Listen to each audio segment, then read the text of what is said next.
कुल और जाति से नहीं।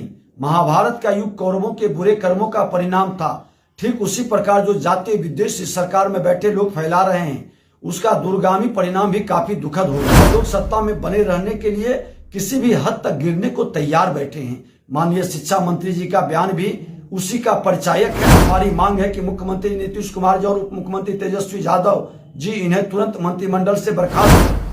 क्षणिक लाभ के लिए लोग जातीय भेद पैदा कर रहे हैं, जिसका समाज पर दुष्प्रभाव पड़ेगा।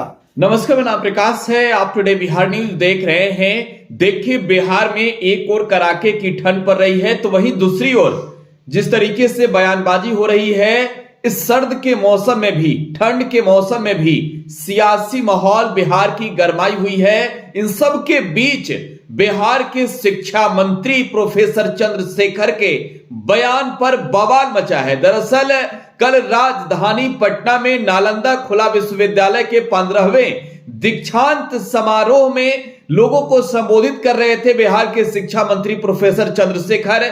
छात्रों को संबोधित कर रहे थे। इस दौरान रामचरितमानस को लेकर प्रोफेसर चंद्रशेखर ने विवादित बयान दिया। देखिए, बड़ी खबर आपको दे रहे हैं। प्रोफेसर चंद्रशेखर जो बिहार सरकार में शिक्षा मंत्री हैं, आरजेडी के विधायक हैं, उनके बयान पर बवाल मचा है। उन्होंने रामचरितमानस के कई दोहों को पढ़ते हुए यह कह दिया कि नफरत फैलाने वाला ग्रंथ है। देखिए, अब जब बयानबाजी हो रही है तो इन सब के बीच अब उनके खिलाफ एक्शन की मांग हो रही है।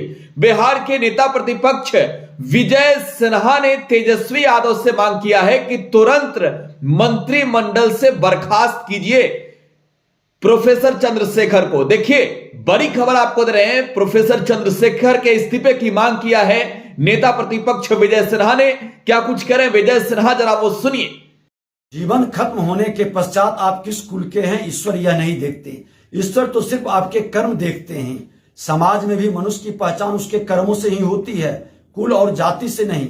महाभारत का युग कौरवों के बुरे कर्मों का परिणाम था। ठीक उसी प्रकार जो जातीय विद्वेष इस सरकार में बैठे लोग फैला रहे हैं, उसका दूरगामी परिणाम भी काफी दुखद होगा। यह लोग सत्ता में बने रहने के लिए किसी भी हद तक गिरने को तैयार बैठे हैं। माननीय शिक्षा मंत्री जी का बयान भी उसी का परिचायक है। मुझे तो ताज्जुब है, किसी प्रदेश के शिक्षा मंत्री की भाषा ऐसी भी हो सकती है क्या?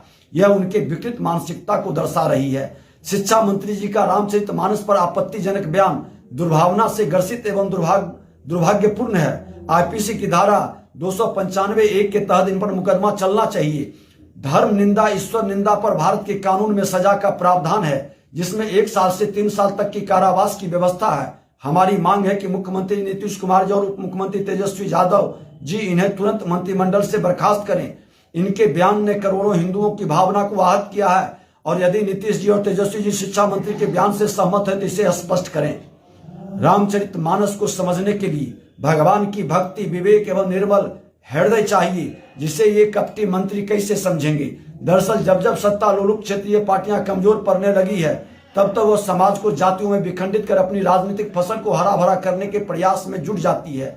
आज राजद, जदयू या दोनों दल उसी खेल में लग गए हैं। हमारे सनातन संस्कार में वसुधैव कुटुंबकम को माना गया है। हम पूरी दुनिया को अपने परिवार के रूप में मानने में विश्वास करते हैं। हर आत्मा में परमात्मा का अंश होता है, और जो कुल के नाम पर परमात्मा के संतानों में भेद करते हैं, वो परमात्मा के प्रिय नहीं होते हैं। लेकिन समाज के अंदर हीनता ग्रसित अपने स्वार्थ के वशीभूत होकर जातीय उन्माद की भावना को फैलाकर आप सत्ता प्राप्त करना चाहते हैं, यह कहीं से भी उचित नहीं है। क्षणिक लाभ के लिए यह लोग जातीय भेद पैदा कर रहे हैं, जिसका समाज पर दुष्प्रभाव पड़ेगा।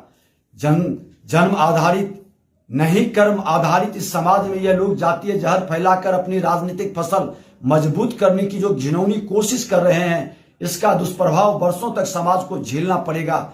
एक कहावत है, कर्म तेरे अच्छे हैं तो किस्मत तेरी दासी है, नीयत तेरी अच्छी है तो घर में मथुरा काशी है। बिहार की सत्ता में बैठे लोग यह न मान लें, मथुरा और काशी को नहीं मानते हैं, उनकी नीयत अच्छी है। इसलिए मैं याद दिलाना चाहता हूं कि आपके द्वारा किया गया कर्म आपकी ऑफिस जरूर आता है। अभी भी संभल जाइए, आपकी नीयत साफ नहीं है। क्षणिक लाभ के लिए भारतीय संस्कृति का अपमान न तो हम न ही बिहार समेत यह न मान लें, मथुरा और काशी को नहीं मानते हैं, उनकी नीयत अच्छी है। इसलिए मैं याद दिलाना चाहता हूं कि आपके द्वारा किया गया कर्म आपके ऑफिस जरूर आता है। अभी भी संभल जाइए, आपकी नीयत साफ नहीं है। क्षणिक लाभ के लिए भारतीय संस्कृति का अपमान न तो हम न ही बिहार समेत पूरे देश की जनता बर्दाश्त करेगी। आप जातीय उन्माद पैदा कर करके बिहार की गौरवशाली सांस्कृतिक विरासत को आप जो ठहरा दिए हैं, अब उसको मत रोकिए। आज स्वामी विवेकानंद जी के जयंती के अवसर पर 21वीं सदी का भारत विश्व गुरु बनेगा। इस राष्ट्र में बिहार प्रथम हो और राष्ट्रवाद के पथ पर बिहार के नौजवान प्रथम सकारात्मक भाव से आगे बढ़े। हम सब की जिम्मेवारी है इसको, इस सांस्कृतिक ठहरी हुई विरासत को बढ़ाने का आपसे आग्रह है। जातीय उन्माद पैदा मत करिए और नफरत और घृणा की भाव तुष्टिकरण की राजनीति के लिए मत करिए। बिहार को आगे बढ़ने दीजिए, बिहार को गौरवशाली अपने सांप्रदायिक बौद्धिक क्षमता को बढ़ने दीजिए। धन्यवाद। तो बिहार के नेता प्रतिपक्ष विजय सिन्हा को आप सुन रहे थे। तेजस्वी यादव से विजय सिन्हा ने मांग किया है कि जल्द से जल्द प्रोफेसर चंद्रशेखर को मंत्रिमंडल से बाहर निकाले। लोगों की भावनाओं के साथ इन्होंने मजाक किया है, खेल किया है। देखिए, भावनाओं से खेला है प्रोफेसर चंद्रशेखर ने। बयानबाजी लगातार जारी है। फिलहाल आप टुडे बिहार न्यूज के साथ बने रहें। धन्यवाद।